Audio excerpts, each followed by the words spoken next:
Hey, good evening, y'all. Hope you've had a good day. I tell you, lately I've had a few bad headaches, and this was one of those days. Thankfully, it broke. Whew, I'm about over that. It's getting fewer and further between, so I can't complain. So it's our little Summer's birthday, and was wondering what we should do for the 4th. I've never done a live. I thought about, well, would y'all be interested in having a live for her birthday and some of y'all coming up and us just talking about everything? Let me know what you think about that. That was just one idea I had. I am preparing a little thing for her, and want to release some balloons, some purple balloons, in a little note that I've written to her. But y'all let me know about that. I was, I'm always thinking, but I don't know if I always express it the way that I want to. But there's, I don't understand so many things about this case. It's just, it's so twisting and weird and bizarre, and there's just so many people that keep getting added into this, and that area is a bad area. There are drug dealers. There's been murders. There's been SA a lot through generations. Incest. Could go on and on. Anything that you can think of, it's been there in the Ben Hill Beach Creek area. It is a rough area. There is a lot of rough people in that area. And it was recently brought up that there was somebody on Beach Creek that's in witness protection, and I don't know how much stock you can put into that, but just it's on and on. The criminal activity, it's like everybody is a criminal. Now, I'm not going to say everybody, because I'm sure there's a lot of decent people down there, but there is a lot of criminal activity as well. It is a beautiful area. It's such a shame. But Cher had mentioned something, that there was a discussion by Dawn about $1 million. Now, you have to take everything that everyone says with a grain of salt, because they all have like these backgrounds, and you just can't take anything to the bank. You can't, it's like every time somebody talks, you have to weigh it. It's like, is it true? Is it not true? Everything. And even like Jody Sue, she's always adding a little to her story, or that she's going to discuss this now, but she didn't want to. And it's just always in a circle. And now she's saying that she knows that the police allowed Dawn to leave from his home to go search, and that she knows where he went, but she's not going to talk about it. I don't know. I just can't really see the police allowing Dawn to leave his house when all the police are up there talking to people and searching, and they got all the search teams out there, and I just don't know. I mean, Dawn says he did. Jody Sue's backing that. I don't know. I don't know. That just seems kind of sketchy. I just have to question what everybody says, you know. Um, but, you know, knowing her, you know, she's always adding to the story or adding a little more she's willing to talk about. And, you know, who knows, maybe next week she'll tell us where he went. I mean, we don't know. But one thing she is sticking to is that scream at 4:30. Do you believe there was a scream? I mean, the sheriff's department says it's unfounded. You know, and I wasn't going to say this, but when I went to the sheriff's department, not this last visit to Rogersville, but the visit before when I went to the sheriff's department, um, we did have a little conversation that I didn't put out, and you know, they did say that they knew who she was, and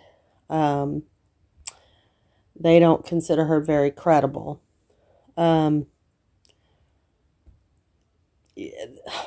I can't even elaborate on that. That's pretty self-explanatory. They don't find her very credible. I have a hard time believing. I think there's probably a truth here and there, just like with Dawn and Candace and everybody else in the area. I mean, there might be a truth here and a truth there, but it's like having to sift through what is fact and what is made up is like a job in itself, you know. Oh my goodness.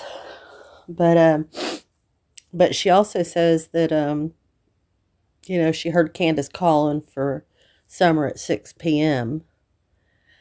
I mean, if she heard the scream at 4:30, and there's still a time discrepancy. Let's say she heard the scream at 4:30. Let's say that's true. And she heard Candace calling her, and they started searching at 6 or whatever time they actually got out there searching.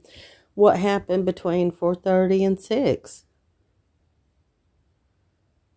And, you know, Jody Sue talks about seeing a car pull into Dawn and Candace's driveway earlier that day. And she said she never saw it leave. And I cannot recall what kind of car she said it was. I may have to go back and try to find that. But she said she never saw it leave. So, was there a car that came up there?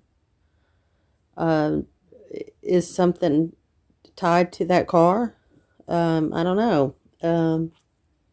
Was there even a car? You see what I'm saying? You just have to try to decipher everything that everybody says. And, you know, and then there's the thought, well, did Candace drop Grandma off, you know, after the swimming hole? And then she left and then came back and then did the whole scene with Summer disappearing. I mean, did Summer even get out of the truck? Did the boys even see her? I wish we could know what the boys know. I feel sure that they've already told everything that they know by now. I mean, maybe there's going to be a break soon. You know, wouldn't it be a blessing that we find out the truth on her birthday or before her birthday? Oh my gosh. That would be a blessing. And, you know, if she did drop Candace off, where did she go with Summer? Did she go to Jonesboro to meet Dawn? Because we know the Subaru is going to be pinging in Jonesboro, right? I mean, that's just my opinion. There's a reason that he took that vehicle to show that he was in that area. It's an alibi, I think. But why would you need an alibi if you haven't done anything wrong, you know?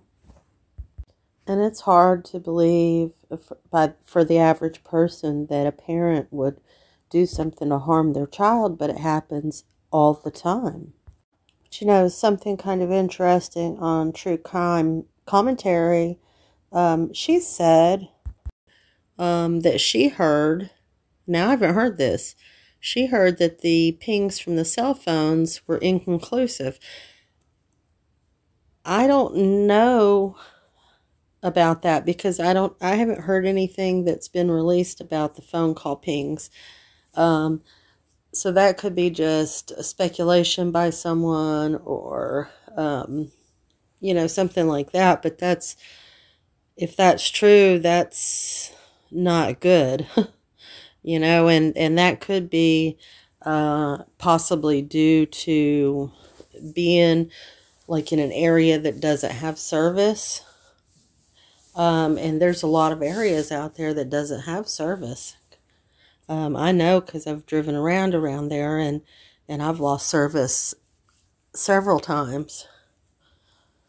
That's not something that I've thought about before, but that could be a reality. What if they went somewhere that didn't have service and couldn't get a ping? That's a scary thought to me. And something that I do, see, like I'm saying, there's little bits of truth and everything. And there's something that Jody Sue says that I do think is credible, is about the dogs. She says that those dogs know her, and every time that she's around there, and those dogs yap and bark like crazy, okay? Well, she says every time. And I believe that. They had a lot of dogs at the time, and I just know by the two little ones we have that if someone's there, they bark, And these are outside dogs, and in a kind of a secluded area. So when a stranger or someone they don't know comes up, I do believe they would bark.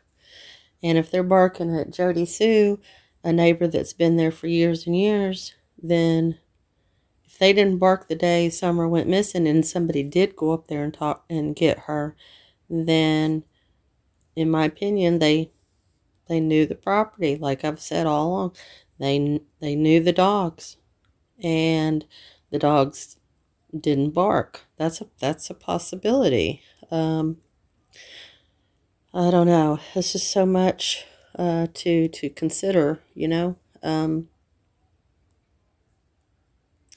And something else that came out like a few days ago, I guess, really. On, I guess it was JLR's channel, but it was MGL talking with Dawn Wells on the phone, and she's recording, of course, because she always records conversations, but that Dawn said, and he said it live, that he would bathe with all of the kids, and he would get done with one and hand them off to Candace, and so on and so on. But these are older children, and I don't know, he doesn't have any business bathing with any of them. It's highly inappropriate, in my opinion. Very, very wrong, and kind of and shocking. It's different, like a child taking a shower with a mom or something when they're little babies, or little tiny kids. But I've never heard of children 13 to 5 bathing with their father. That's alarming. I don't know if y'all heard that. Did y'all hear that? The level of dysfunction in this family is just mind-blowing.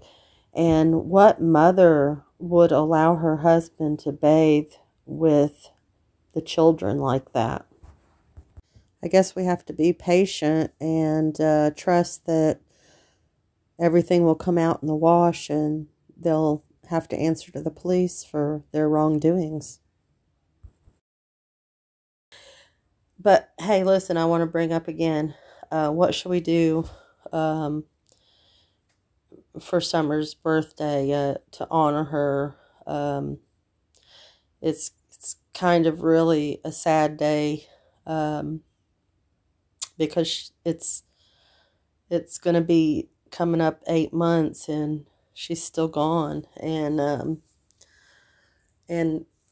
it's like hard to get any real leads to where she is. And um, if y'all want to do a live, like, let's we can do that. Y'all get back with me and let me know if you want to do that, and just kind of like have open discussions about her, and just keep her name out there, and in very much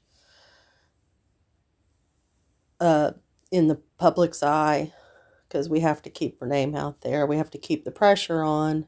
We can't just like stop talking about her and let this go. I just think this is too important, and maybe even bring down a lot of people if it leads to that direction. But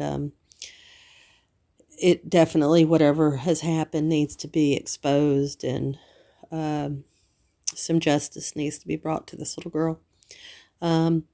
So, okay, I will get back with you, and y'all let me know what you think, and y'all have a good night.